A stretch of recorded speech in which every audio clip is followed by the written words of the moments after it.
Bueno, ahora sí, vamos a arrancar. Buen día a todos. Gracias por sumarse, gracias a todos los que se tomaron este tiempito para participar.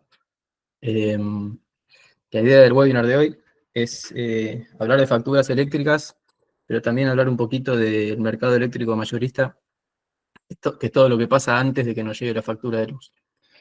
Entonces, la idea es dar un poco de contexto primero de lo que es el mercado eléctrico y recién después sí ver eh, los tipos de facturas de luz que existen, cómo interpretarlas, cómo leerlas y cómo usarlas para lo que nos importa a nosotros, que es el diseño de sistemas fotovoltaicos.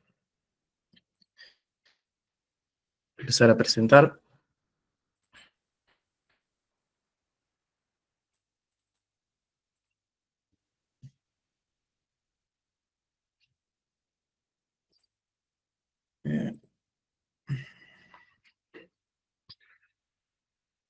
¿Se ve bien? Bueno, primero voy a hacer una pequeña intro para quienes no nos conozcan, aquellos que se están sumando por primera vez a una de nuestras presentaciones. En Efergía nosotros somos, hace ya al menos 6 años, importadores y distribuidores de tecnología solar fotovoltaica. Trabajamos en Argentina como nuestro principal mercado, pero también tenemos una red de distribución en Uruguay, en Paraguay. Como distribuidores, trabajamos la línea de productos que ustedes ya conocen: inversores, paneles, estructuras de montaje, cable solar y sensores de potencia. Y como principal filosofía de nuestra empresa es la de seleccionar en cada una de estas líneas de productos siempre la que nosotros consideramos que es la mejor oferta del mercado. Por eso trabajamos con Huawei en lo que es inversores y baterías. Huawei es hoy el principal fabricante de inversores a nivel mundial, eh, y nosotros tenemos un acuerdo como principales distribuidores aquí en Argentina. En el caso de los paneles solares trabajamos con LONGi, que es el principal fabricante no solo de paneles, sino también de celdas o de obleas eh, a nivel mundial. Tenemos nuestra propia línea de estructuras de montaje, que son estructuras de montaje de aluminio, fabricadas y diseñadas acá en Argentina con aluminio también nacional.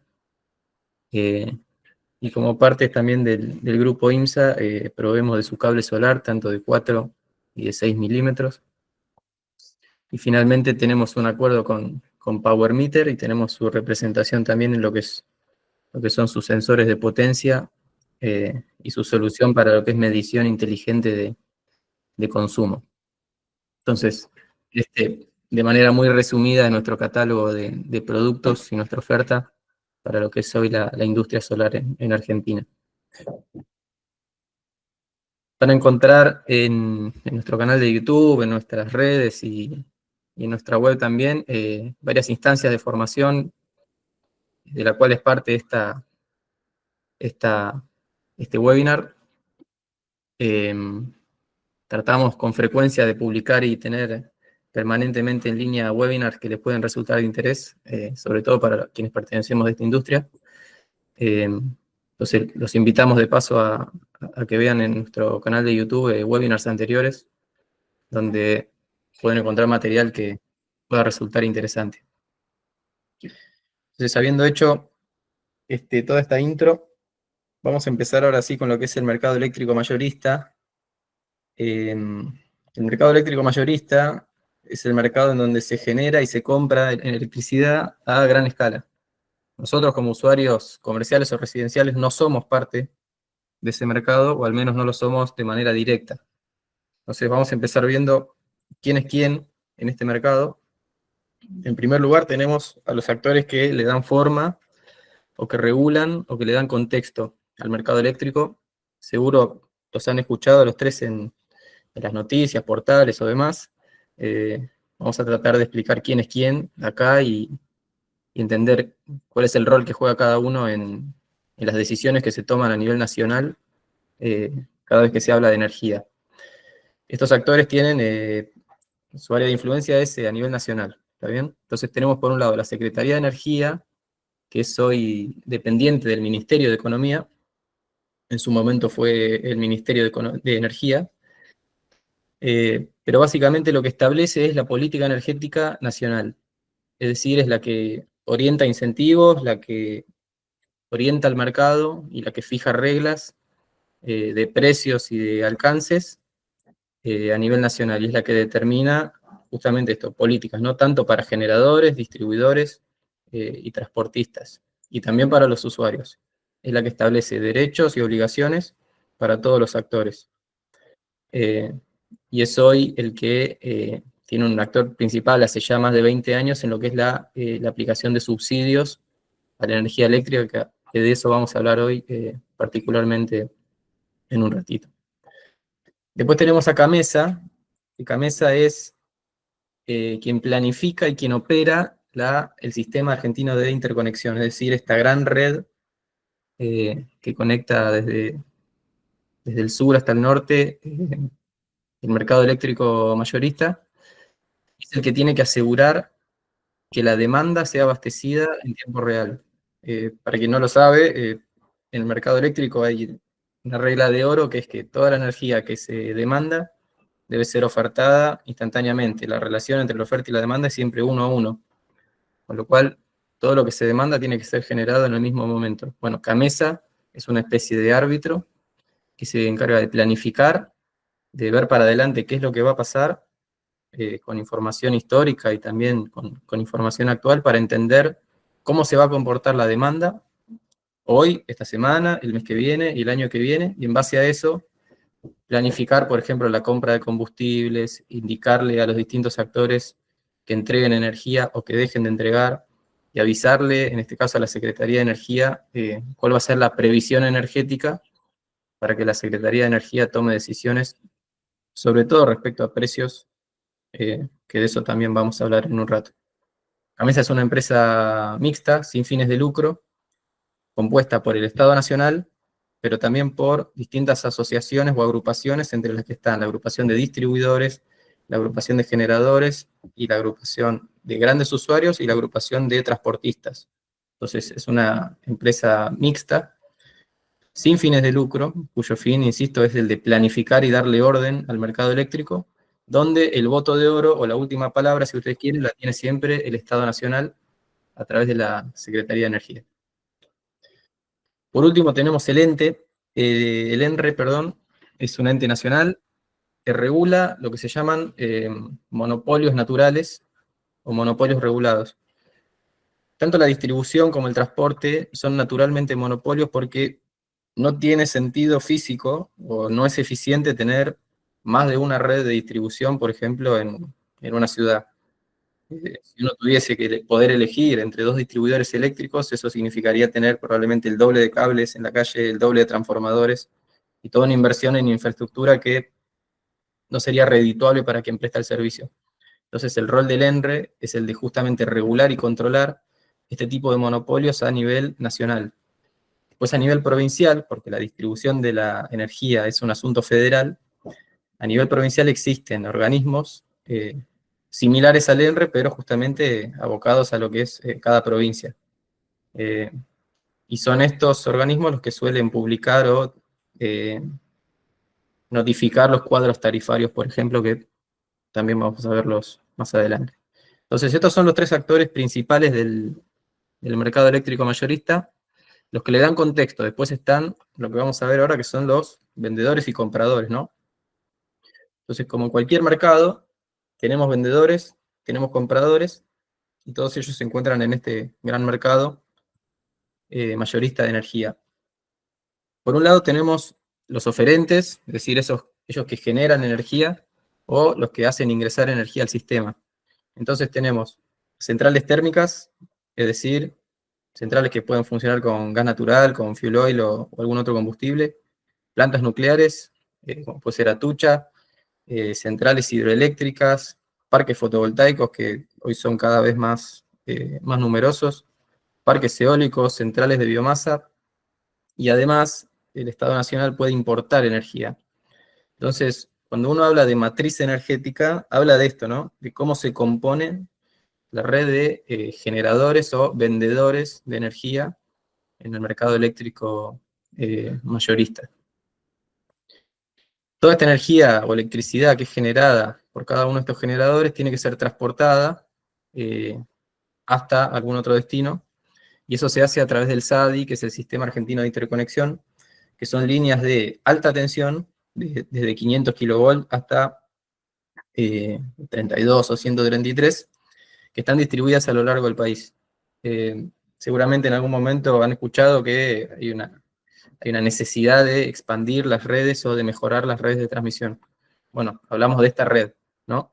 De esta red de alta tensión que puede transportar energía, electricidad, por grandes distancias.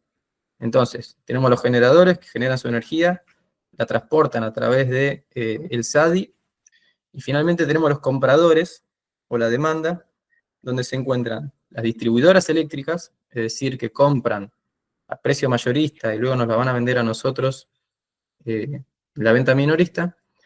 Tenemos grandes usuarios, son aquellos que compran directamente en el mercado eléctrico mayorista. Grandes usuarios, hablamos de grandes usuarios en serio. Y por último, otro destino que puede ser el de la exportación. Eh, Tanto la importación o exportación dependen de la demanda instantánea de cada país y sobre todo de la estacionalidad. Hay momentos donde hay países que necesitan más o menos energía, y en ese sentido existe un mercado internacional de energía en el cual se importa y se exporta energía. Entonces, esta es si ustedes quieren, la oferta y la demanda que existe en el mercado eléctrico mayorista aquí en Argentina. ¿Por qué es importante entender quiénes son los que ofrecen la energía en un país? Bueno, principalmente porque la matriz energética, es decir, eh, justamente quiénes son los que forman la generación eléctrica de un país, va a determinar su matriz y en consecuencia el costo de la energía de ese país. Entonces, por ejemplo, es la matriz energética de Argentina. Este es el resultado de toda la energía que se generó en el año 2023. La mitad prácticamente de fuente térmica, un 27% de fuente hidráulica, esto es de represas, un 12% de eólica y solar, un 6% de nuclear y un 4% que fue importada. Entonces, si yo agarro esta matriz y la quiero comparar con otros países de la región, bueno, voy a ver eh, distintas matrices. Por ejemplo, Uruguay tiene una matriz más renovable, Paraguay tiene una matriz con más energía proveniente de la energía hidráulica, y cada una de esas matrices va a componer un precio y obviamente se va a adecuar a los recursos que tiene cada país. Entonces, entender la matriz energética de un país va a implicar también entender cuáles son los costos de la energía en el mismo. Por otro lado, otro factor que va a influir en la formación del precio de la electricidad es el de la demanda.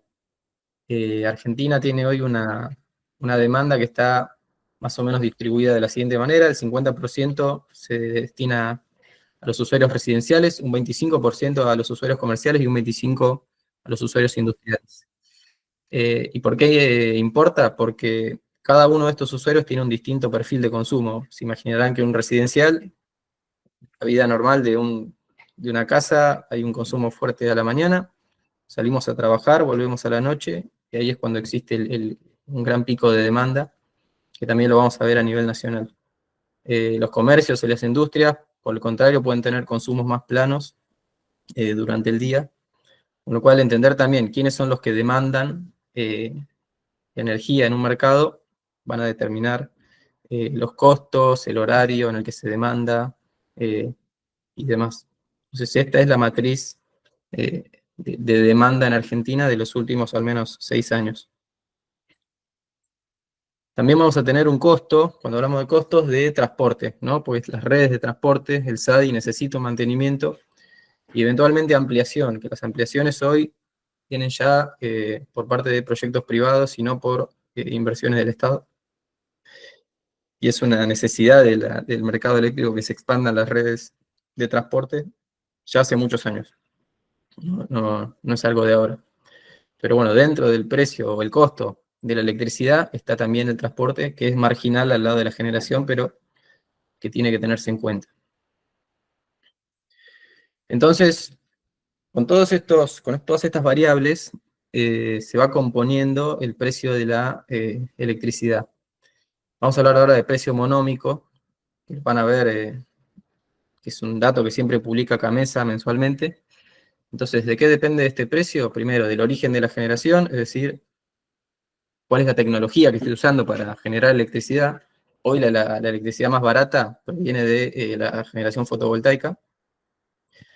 Va a depender también del tipo de demanda que tengo, va a depender del transporte, va a depender de la temperatura y el horario. Primero porque la temperatura me impone una demanda, a más calor van a haber más equipos de refrigeración prendidos, con lo cual el sistema va a estar más demandado y va a ser más cara la electricidad. El horario también. Vamos a ver que dependiendo del horario yo tengo una demanda eh, más o menos conocida en todo el país. El uso de combustibles, el gas natural es más barato, por ejemplo, que el fuel oil. Entonces, dependiendo de los combustibles que usen nuestra matriz, eso va a impactar en el precio. Y por último, el grado de importación que yo tenga en mi matriz. En años donde hay una escasez de generación y hay que importar mucho, bueno, eso encarece naturalmente el precio de la electricidad. Entonces, todas estas variables componen lo que se llama el precio monómico de la electricidad, que es un precio, si quieren, estadístico que toma Camesa, en donde dice, estos fueron mis costos totales, esta fue la demanda total, y genera esta relación que es dólar por megawatt hora, que justamente es el costo medio del abastecimiento de la demanda. Es decir, cuánto me costó a mí abastecer a toda la demanda en el país. Distinto es al precio spot, por ejemplo, porque como nosotros vimos, para cada horario hay un precio, ¿no? Porque para cada horario la energía puede costar diferente. Entonces, este es un precio que trata de achatar y de dar un poco más de claridad, eh, sobre todo para lo que vamos a ver ahora, que es el precio que finalmente pagan las distribuidoras cuando compran. Entonces, ya sabemos que existe un costo de la electricidad que depende de muchas variables, eh, pero lo que hace el Estado Nacional a través de la Secretaría de Energía es establecer un precio estabilizado de la energía. ¿Por qué? Porque las distribuidoras necesitan claridad y sobre todo poder informarle a sus usuarios cuál va a ser el precio de la electricidad. Entonces lo que establece el Estado Nacional es un precio estacional. Es decir, le dice a las distribuidoras, miren, en base a lo que estamos proyectando, en base a lo que proyectó Camesa, que se va a consumir, en base a los costos que asumimos que van a existir, determinamos que en el próximo trimestre el precio para que ustedes compren la electricidad, ustedes distribuidores compren en el mercado mayorista, va a ser este. Este precio para octubre, este precio para noviembre, este precio para diciembre. Precio en pesos. Entonces, de esa manera se le da previsión y claridad al mercado para no tener que estar aplicando un precio horario o variable que sería imposible de administrar, ¿no? Ahora, ¿cuál es el otro tema importante? Que en este precio es donde se aplican y se aplicó desde hace más de 20 años los subsidios, ¿no? O un precio diferencial. Entonces, tenemos por un lado el costo monómico o el precio monómico, que es el que Camesa dice cuánto cuesta la energía, y por otro lado el precio estacional, que es un precio que es, insisto, en los últimos 20 años menor al precio real de la energía. Entonces, cuando hablamos de subsidios energéticos, hablamos de esto. Hablamos de la relación que existe entre el precio estacional y el precio monómico. Si se fijan, estos son datos de agosto de este año, son publicados por Camesa, después los invito a que vean la web de Camesa, que es muy completa, y lo que vemos es el nivel de cobertura, es decir, cuánto paga un usuario eh, respecto al costo real de la energía, dependiendo del tipo de usuario. Hoy, como ustedes saben, hay una segmentación en el nivel residencial, donde hay usuarios nivel 1, nivel 2 y nivel 3, siendo los nivel 2 los que pagan menos, nivel 3 pagan un poco más, y finalmente los nivel 1, que se supone no deberían estar pagando subsidios. Entonces, fíjense, a nivel nacional, el precio estacional representa un 63% del precio monómico, ¿no? El costo de la electricidad. Los residenciales nivel 2 pagan un 26% de ese costo, los residenciales nivel 3 un 38%, los residenciales nivel 1 un 92%, los comerciales un 92% también, y los industriales un 97%. ¿Quiénes no pagan ningún tipo de subsidios? Aquellos que compran directamente en el mercado eléctrico mayorista por fuera de las distribuidoras, es decir, los grandes usuarios. Y prácticamente los usuarios industriales y comerciales y residenciales nivel 1. Entonces, cuando hablamos de subsidios, hablamos de esto, del precio estacional versus el precio monómico, que es el costo real de la generación y transporte de la electricidad. Este gráfico es a modo de ejemplo para que entiendan cuál fue el panorama de los últimos años. Si ven acá, esta serie va del 2018 a 2024. Si yo extendiera esta serie hasta 2004 o 2003, vería exactamente lo mismo. Ustedes tienen en las barras celestes el costo de la electricidad, el precio monómico, y en rojo el precio estacional, es decir, el precio que dicta el Estado Nacional para que las distribuidoras compren electricidad. Hace 20 años este gráfico se repite. Es decir, los precios que pagan las distribuidoras para comprar electricidad es siempre menor al costo de la electricidad. Esa diferencia la pone el Estado Nacional, obviamente a través de la recaudación de impuestos. Pero eso es para que entendamos de qué hablamos cuando hablamos de subsidios, ¿no? Lo que se subsidia generalmente es el precio de la generación de electricidad en el mercado eléctrico mayorista. Entonces, ya hablamos de generación, hablamos de transporte.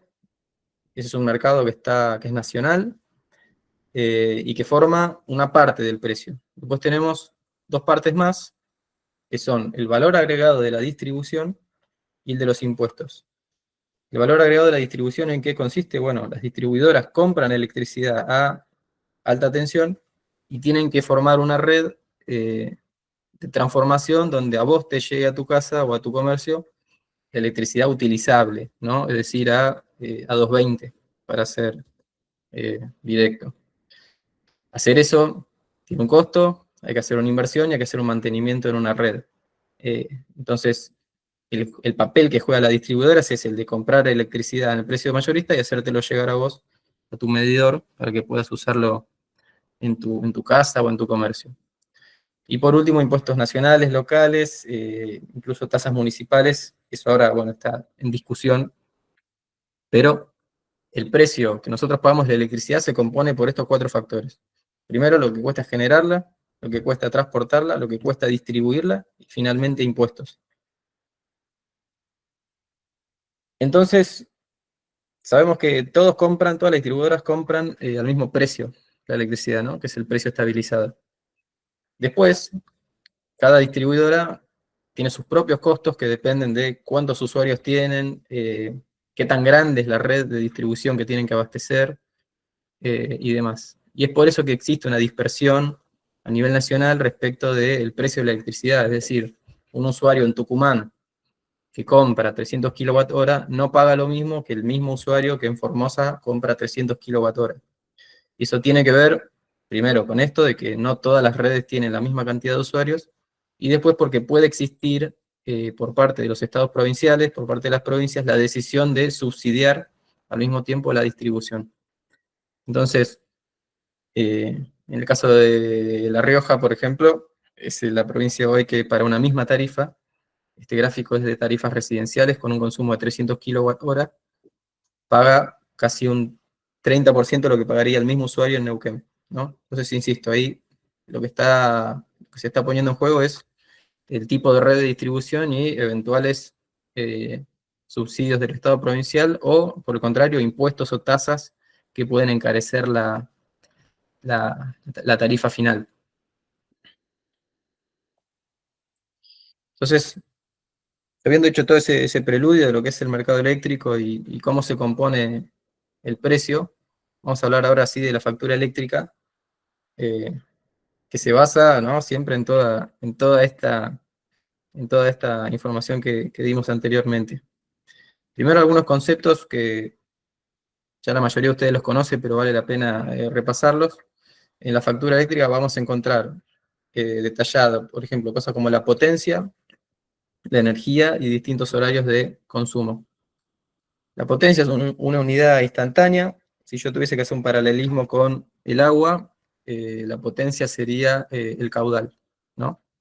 Me dice cuánto en ese momento, cuánta agua está circulando en ese momento. Lo mismo es con la electricidad. La potencia es una unidad instantánea que me indica cuánta electricidad está circulando en un momento fijo. Las distribuidoras nos pueden cobrar por la potencia contratada, es decir, por cuánta potencia ellos me garantizan que me pueden proveer, y la potencia adquirida, es decir, cuánta potencia yo realmente consumí en un determinado periodo. Por otro lado, tengo energía, que es una unidad de acumulación, es decir, si yo tuve una potencia durante 5 horas, bueno, en esas 5 horas yo consumí cierta energía, ¿no? Y esa energía puede ser activa o reactiva, que de hecho también puede aparecer así de discriminado en las facturas de luz. La energía activa es energía que yo realmente utilicé, y energía reactiva es energía que la generadora tuvo que generar y que yo le devolví. Pero eso tiene un costo, ¿no? Porque tuvo que haber lugar para la generación, para el transporte, para la distribución, entonces eso me lo van a cobrar. Eso pasa con motores inductivos y otro tipo de consumos, y forman parte de la compra y venta de la energía. Y por último vamos a ver horarios, que particularmente se detallan solo en lo que son usuarios T3, lo vamos a ver en un ratito, que son 3 tipos de horarios. Horario resto, horario pico o punta, y horarios valle. ¿Por qué se discriminan estos horarios? Bueno, principalmente porque cada uno de estos horarios representa una franja durante el día donde la energía tiene un distinto nivel de demanda. Entonces, esto, por ejemplo, es la matriz de demanda de ayer. Esta es info que publica Camesa permanentemente. Fíjense que claramente de las 12 de la noche hasta las 5 de la mañana tenemos consumos mínimos. En el horario resto, que es de 5 a 18, ya empieza a crecer ese consumo, y finalmente tenemos un pico, que justamente es en el horario punta o pico, de 18 a 23 horas, que es cuando ya están todos los usuarios residenciales en la casa, principalmente. Entonces, como dijimos antes, cada una de estas demandas implica poner más fierros a trabajar, si ustedes quieren, implica mayores costos. Cada uno de estos horarios debería tener un precio diferente. En Argentina no es común la segmentación en los usuarios chicos, pero sí en los usuarios más grandes, como los T3. Entonces, ¿dónde podemos encontrar toda esta información? Bueno, en los cuadros tarifarios. Los cuadros tarifarios tienen que ser publicados por obligación por parte de los distribuidores. Y deberían tenerlo físicamente en los locales y también en la web. Hay algunas distribuidoras que ponen con más facilidad estos cuadros tarifarios y otros no, pero bueno, sepan que es una obligación que los distribuidores publiquen sus cuadros tarifarios. Si hablamos de usuarios, existen 3 tipos de usuarios en los que generalmente se organizan las distribuidoras. Después cada distribuidor puede tener su propia categorización, pero en general son 3 los tipos de usuarios que existen, que se ordenan según la demanda, ¿no? Tenemos pequeñas demandas, medianas demandas y grandes demandas. La pequeña demanda, que es la de los usuarios residenciales, se la conoce como usuarios T1, R de residencial. Generalmente tiene una potencia de menos de 10 kilowatts, es decir, la distribuidora te asegura que vos vas a poder tener al menos hasta 10, como mucho 10 kilowatts de potencia. Y en la factura ustedes van a ver, si tengo el puntero, ustedes van a ver un costo fijo, es decir, un costo por el servicio, y un costo variable que depende del consumo de energía. Esos son los dos detalles que ustedes van a encontrar en la factura de un usuario T1 residencial.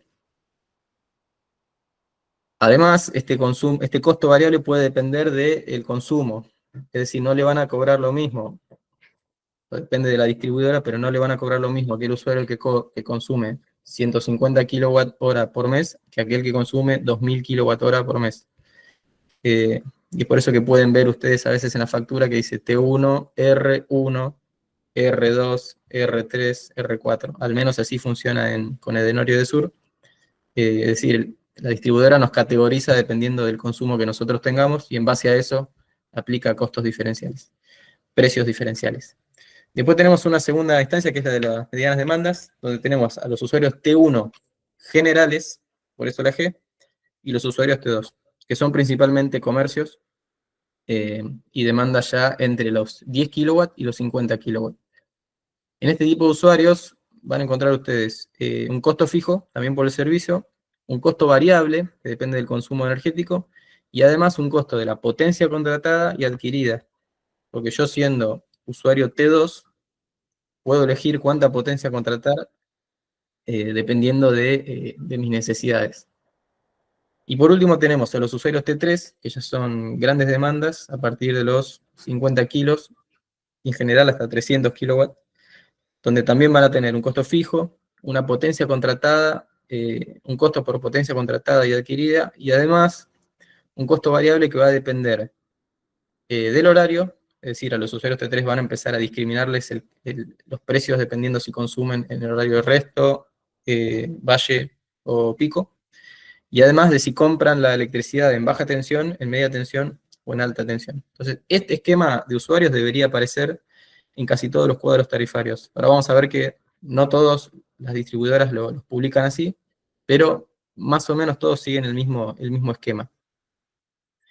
Entonces vamos a ver, por ejemplo, esta factura es de Misiones, de Puerto Rico.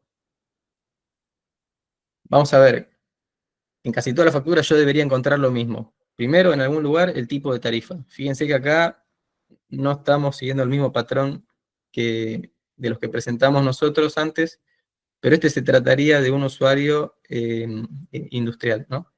Entonces vamos a tener en algún lugar el tipo de tarifa, el consumo histórico, algunos suelen hacer 6 meses, otros un año, pero en algún lado se suele encontrar el consumo histórico del usuario.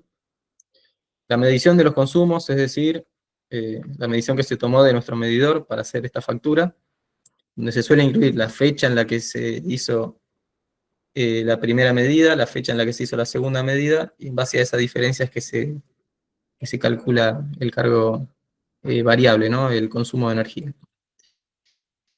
Vamos a encontrar también desglosado en los costos todo lo que es los costos fijos, la potencia y la energía, y obviamente todo lo que sigue después, que pueden ser impuestos, contribuciones, otros servicios.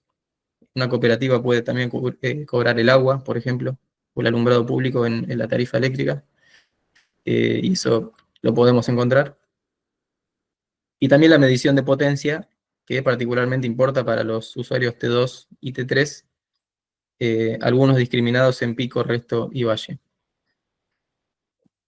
Si vemos una tarifa residencial, es decir, una tarifa T1, ¿qué es lo que vamos a encontrar? Una vez más, en algún lado tiene que estar el tipo de tarifa, en este caso fíjense T1 R6, que esto hoy para lo que es de Nor y de Sur es el usuario categorizado como de mayores consumos dentro de la escala.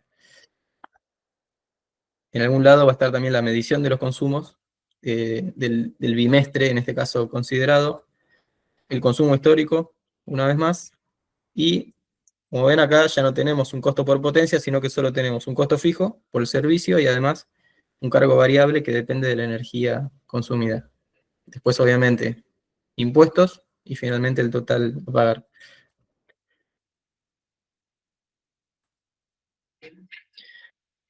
Y por una indicación de la Secretaría de Energía, se le pidió a las distribuidoras que empezaran a desglosar o a incorporar en sus facturas los subsidios, ¿no?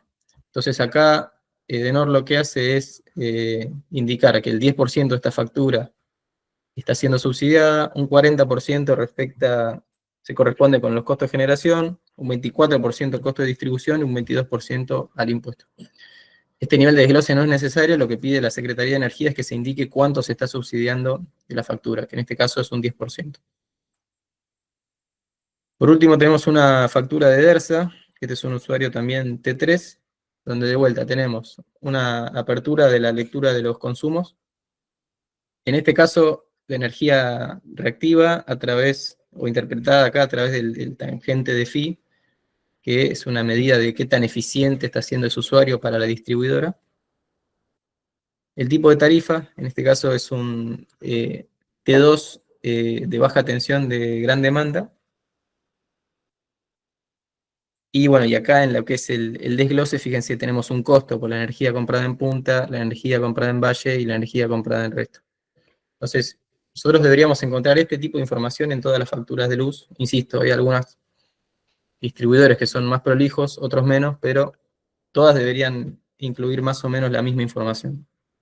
Entonces, ¿cómo, cómo usamos nosotros las facturas eléctricas para lo que nos importa a nosotros, que es el diseño fotovoltaico, ¿no? Hay un paso a paso que cada uno lo hará a su manera, esta es una forma de hacerlo, pero principalmente cuando uno quiere hacer un diseño a partir del uso de facturas, lo que hace es al menos consolidar los consumos de los últimos 12 meses, sobre todo para verificar si el consumo es parejo y para establecer cuál es el límite de- al que yo debería apuntar como a la hora de diseñar mi sistema. Por otro lado, tengo que verificar la potencia contratada. Esto es importante para cuando uno quiere hacer eh, darse de alta como usuario generador bajo el marco de la ley de generación distribuida, ya que nosotros no podemos instalar, por ejemplo, un inversor que sea de mayor potencia que la potencia contratada. Por último, perdón, siguiendo, tengo que notar cuál es el costo de la energía variable, porque este va a ser el valor que va a determinar en cuánto se paga la inversión, básicamente. Entonces es importante que yo en cuanto vea una factura me fije cuánto está pagando este usuario, para así ya poder anticiparme o saber entender cuánto depende de esa factura, cuánto depende del consumo energético. Después voy a tener que asumir un perfil de consumo, es decir, voy a tener que decir, bueno, este usuario, ¿cómo consume su electricidad? ¿La consume durante todo el día de manera igual? ¿Tiene horarios? ¿Tiene picos? Todo eso es importante para hacer un diseño, porque en base a ese perfil de consumo es que uno estima el ahorro y realmente le va a generar a ese usuario una vez que tenga instalado un sistema fotovoltaico. Y después de eso yo puedo simular hacer una simulación de generación, y en base a eso contrastarlo o iterar, ¿no? Hago una simulación, empiezo a corregir, saco paneles, agrego paneles, eh, y en base a eso voy armando lo que va a ser mi propuesta final.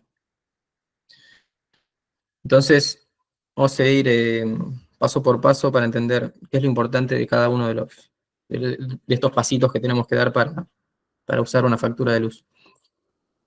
Por un lado, cuando yo veo consumos a lo largo de un año, lo que estoy viendo es, o lo que quiero ver es primero si existe una estacionalidad, es decir, si tengo más consumos en el verano que en el invierno, o al revés. Eh, ¿Por qué? Porque los sistemas fotovoltaicos generan más energía en el verano y mucho menos en invierno, con lo cual eso me va a indicar cuánto puedo yo cubrir eh, del consumo anual de este usuario, dependiendo de justamente si tiene o no estacionalidad. Y por otro lado, tengo que saber si estos consumos que yo estoy viendo de los últimos 12 meses representan lo que va a ser los consumos futuros.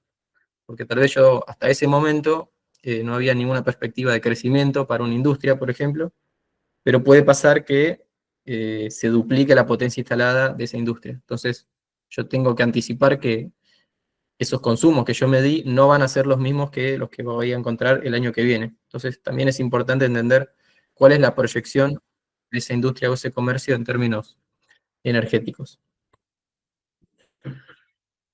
Cuando hablamos de perfiles de consumo, hablamos justamente de esto, ¿no? ¿Cómo consume el usuario a lo largo del día? En el caso de los usuarios residenciales, claramente va a depender de las actividades de cada uno de los usuarios, pero aquel usuario que sale temprano y vuelve tarde va a tener picos a la mañana y picos a la noche. Y sobre todo algunos consumos permanentes como pueden ser heladeras, electricidad y demás, que yo tengo que saber de antemano que no voy a poder cubrir. Entonces, para lo que es el segmento residencial, a nivel general, esto tómenlo como una regla así general, eh, lo que se proyecta es que uno puede ahorrar como mucho un 40% de la electricidad que consume.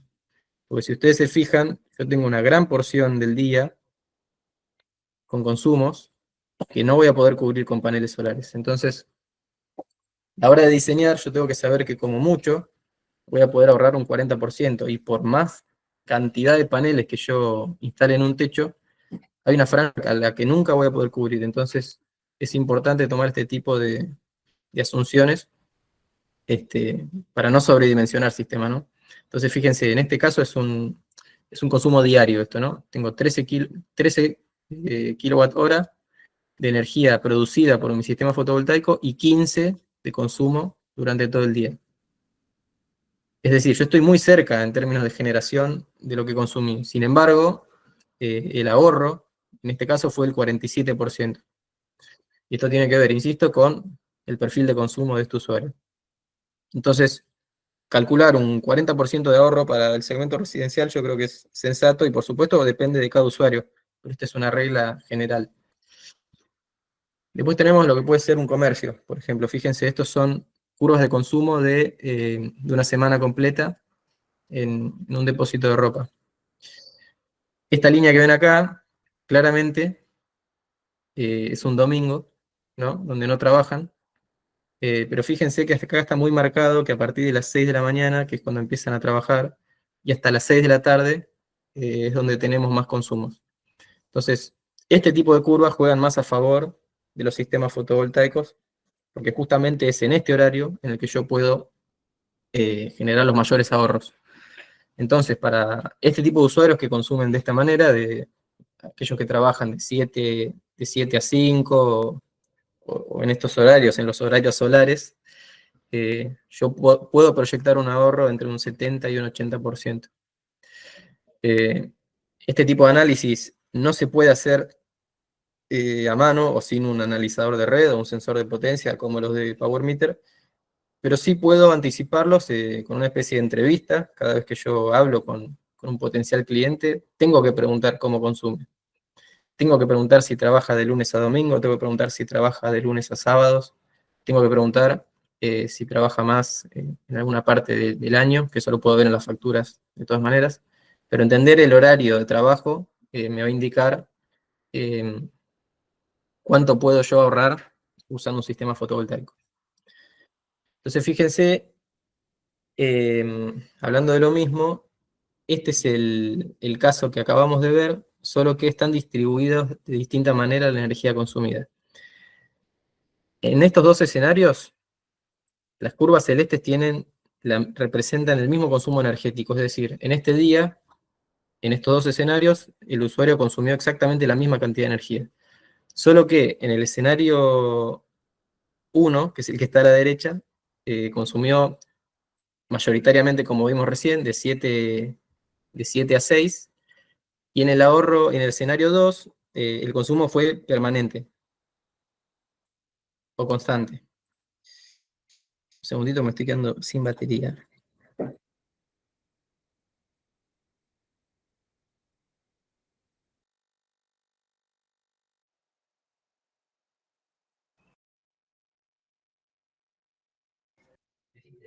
Ahí estoy.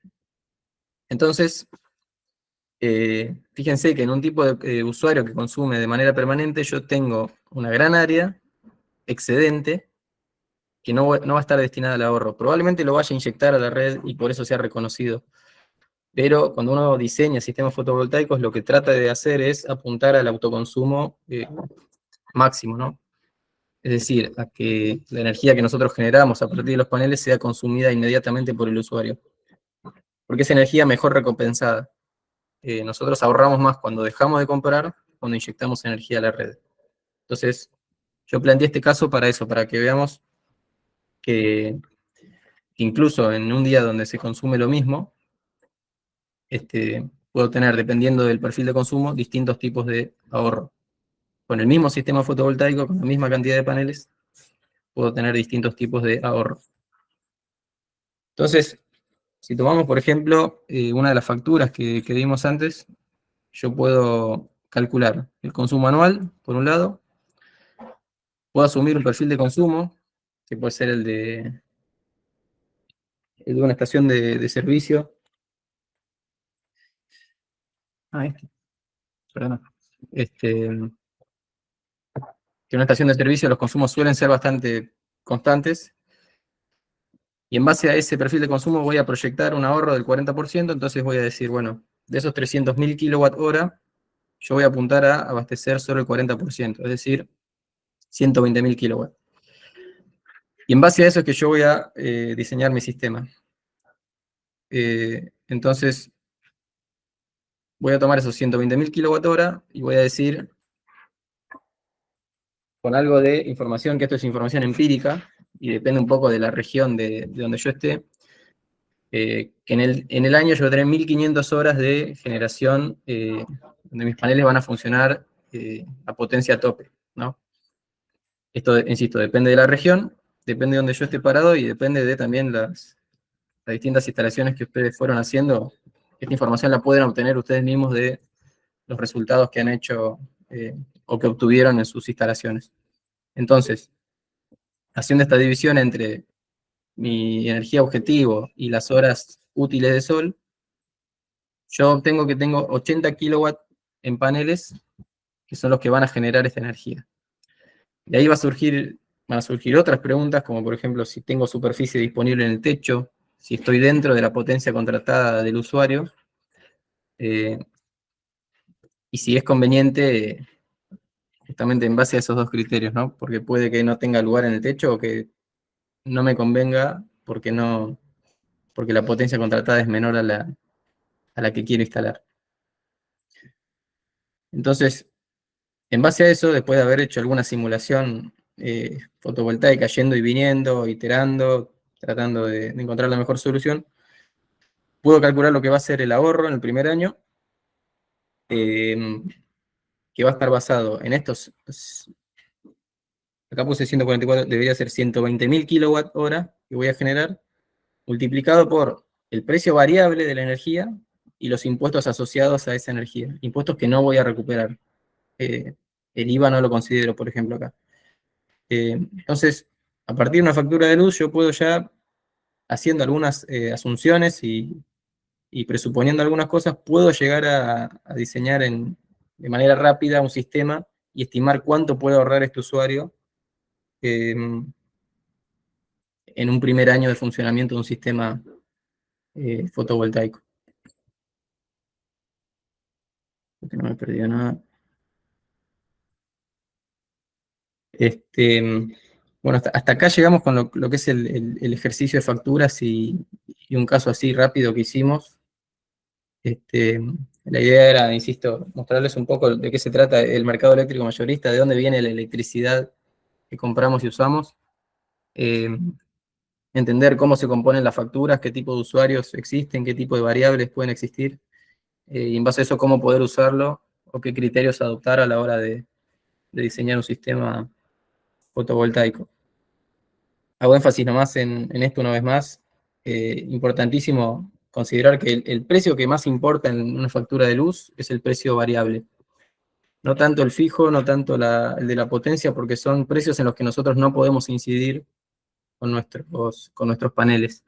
El precio que más nos importa a nosotros es el de la energía, es decir, cuánto paga ese usuario cada vez que compra un kilowatt hora de la red, porque ese es el kilowatt hora que yo le puedo ahorrar. ¿Está bien? Así que voy a volver al chat a ver si alguien tiene alguna consulta. Voy leyendo el chat. Voy a ir de arriba para abajo. Pregunta Marcelo si podemos enviar la presentación. La vamos a enviar.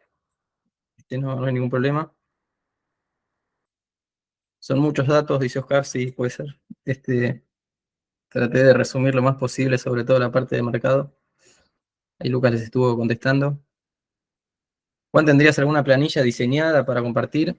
No sé si te referís Gabriela, a lo que es diseño así rápido, en base a ese ejemplo que usé. Algo tenemos armado, lo podemos compartir. Pregunta, gracias Javier. Pregunta Nicolás si en toda la provincia de Buenos Aires está permitido inyectar a la red. Por normativa sí. O sea, la provincia de Buenos Aires adhirió a la ley. Particularmente la provincia de Buenos Aires tiene un esquema diferente al de AMBA, por ejemplo, porque vos en provincia de Buenos Aires tenés que instalar o te van a instalar dos medidores, un medidor que es para la inyección de energía y tu medidor normal, que es el medidor de consumo. Eh, Se puede hacer, es distinto, insisto, el trámite a cómo funciona en casi el resto del país, pero se puede hacer. Va a depender también mucho de la cooperativa que te toque y de qué tan canchero esté con el trámite, ¿está bien? Porque no todas las cooperativas tienen experiencia con trámites de alta de usuarios generadores. Entonces ahí puede que tengas que hacer un ejercicio, dependiendo de qué cooperativa o distribuidora te vende la energía, en el cual tengas que tener un ida y vuelta y tratar de ayudar vos también al distribuidor a que entienda cómo es el paso a paso. En Provincia de Buenos Aires es OSEBA el que dicta o impone cómo tiene que ser el trámite de inyección a la red, así que te recomiendo buscar info de OSEBA para entender el reglamento. Vamos a compartir la charla. ¿Cuándo no consideran vender excedente a la red eléctrica? Sí, de hecho hoy creo que se están pagando 74 pesos por kilowatt, con lo cual no es un valor marginal, no es despreciable. Lo que pasa es que, insisto, cuando uno diseña sistemas, el mayor ahorro, al menos por cómo se recompensa acá la inyección, el mayor ahorro siempre viene de la energía que vos dejás de comprar de la distribuidora. Porque esa energía uno la compra primero al precio que te pone la distribuidora y además con impuestos o tasas que vienen asociados a ese precio. En cambio, cuando uno inyecta energía a la red, eh, lo hace al precio mayorista de la electricidad, que son estos 74 pesos que te digo. No quiere decir eso que nosotros no promovamos la generación distribuida, al contrario, nosotros promovemos y alentamos a que se haga siempre el trámite de inyección a la red, porque es así como funcionan mejor los sistemas y como se aprovecha mejor el uso de los paneles. Entonces, por más que yo esté inyectando un poquito, un 5%, un 10%, un 20%, eh, en definitiva eso va a ser reconocido en la factura de luz. Pero a la hora de diseñar, uno lo que trata es de autoconsumir, ¿no? De que los excedentes sean mínimos. Pregunta Facundo, ¿se puede instalar mayor potencia que la potencia demandada realizando limitación de inyección para el excedente? Es una buena pregunta. Eso sí depende de la distribuidora. Por ejemplo, sé que en Entre Ríos se puede hacer. Tenés que presentar ciertos certificados de los equipos. El tema es que la distribuidora no tiene ninguna manera de saber si vos realmente estás limitando la inyección con esos parámetros o no. Te diría que a nivel nacional no se puede. Después cada distribuidora tendrá que adecuar sus normas. Pero a nivel nacional la regla es que no. De hecho, hay provincias en las que vos podés instalar un porcentaje de tu potencia contratada. ¿Cómo reconocen el excedente de generación? Lo que vos explicaste es para inyección cero. Los casos que yo planteé, Cristian, de diseños, sí, fueron con excedente, con poco excedente, digamos. No con inyección cero, pero sí con poco excedente.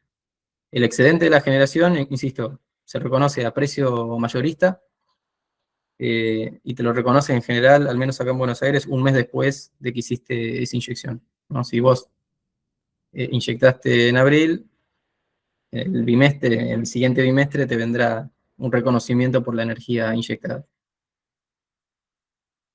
Pregunta Tomás, ¿qué tan avanzada está la normativa de generación comunitaria y si está en ejecución? Hoy entiendo que son, por ejemplo, Mendoza, Córdoba, alguna provincia más. No está tan desarrollada el esquema de generación comunitaria, pero sí ya está en práctica.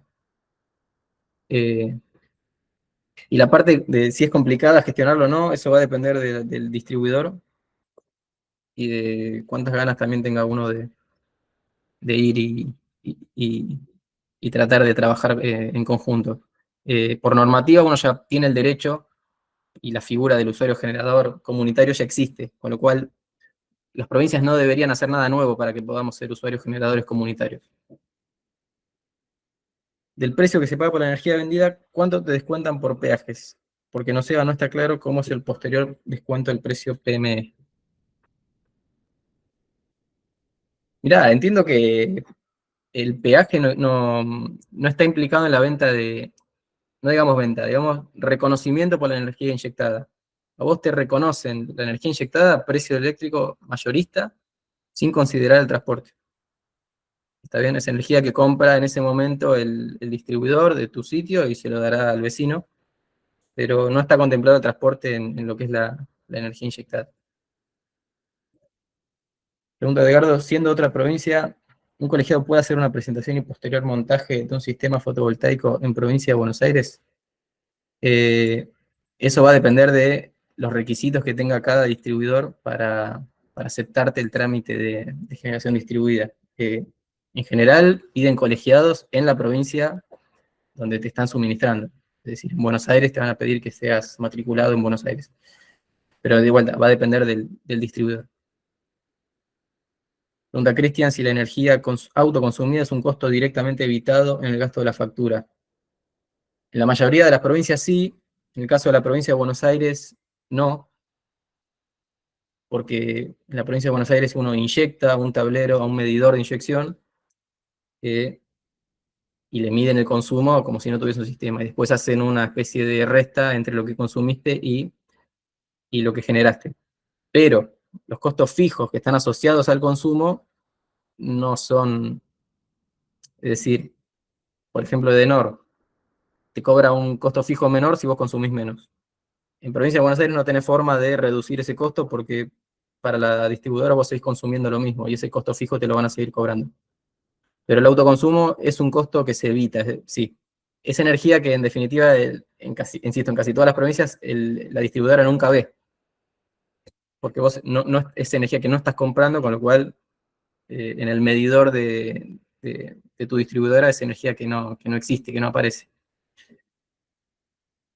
Pregunta Marcos, si en Córdoba hay alguna ley en particular. Sí, cada provincia está la Ley Nacional de Generación Distribuida, y después cada provincia tiene que adherir a esa ley con una ley provincial.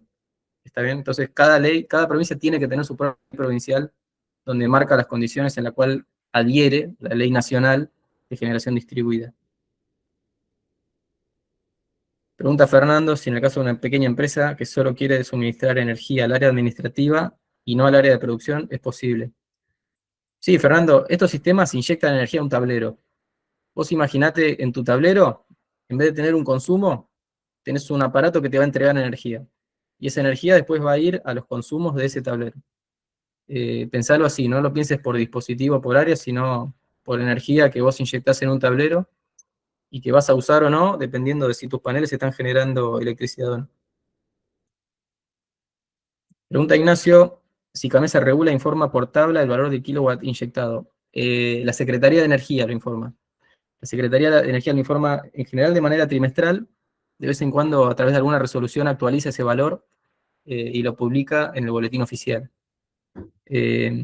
No hay hoy un lugar donde vos puedas ir a buscar ese valor. La verdad que está mal, pero hoy uno lo encuentra en las publicaciones de Secretaría de Energía. Pregunta Ezequiel, en usuarios sin potencia contratada, en Santa Fe te permiten instalar la potencia promedio del último año. ¿Cómo se hace en caso de, por ejemplo, un edificio nuevo que no tiene antecedentes de consumo? Esa te la voy a deber porque le escapo un poco al marco de Santa Fe y no lo conozco. Santa Fe también tiene un marco propio, ¿no? Eh, Santa Fe no está adherida a la ley de generación distribuida, eso seguro lo sabes, pero, pero bueno, como tienen una normativa propia, no comparten los mismos requisitos que la ley nacional. Entonces, no conozco el marco de Santa Fe particularmente. Pregunta Mariano, ¿cómo recomendás tomar el autoconsumo cuando en verano tenés mayor generación que en invierno? ¿Usás el consumo anual promedio?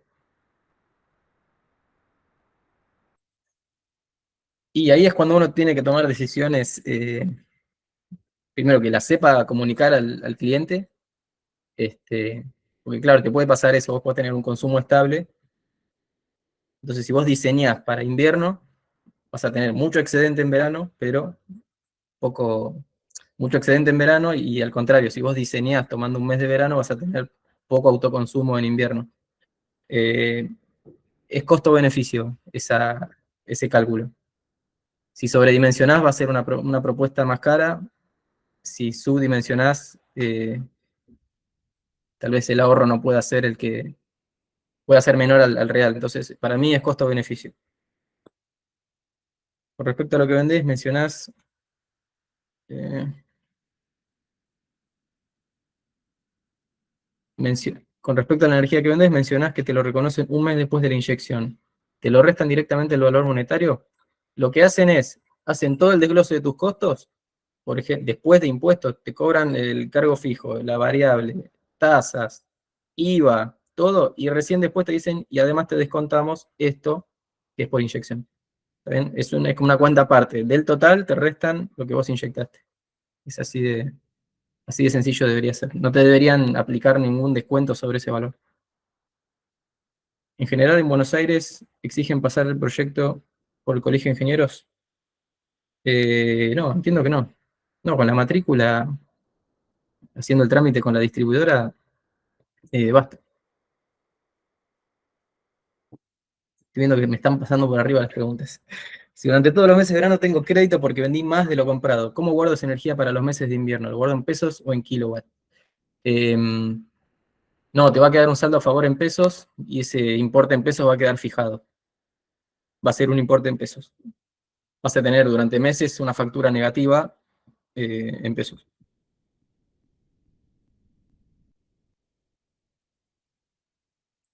¿Puedo pedir directamente el medidor bidireccional en una casa de construcción o tengo que sí o sí pedir el medidor normal y solicitar el cambio por el TAR? Entiendo que quien te debe proveer a vos el medidor bidireccional es la distribuidora.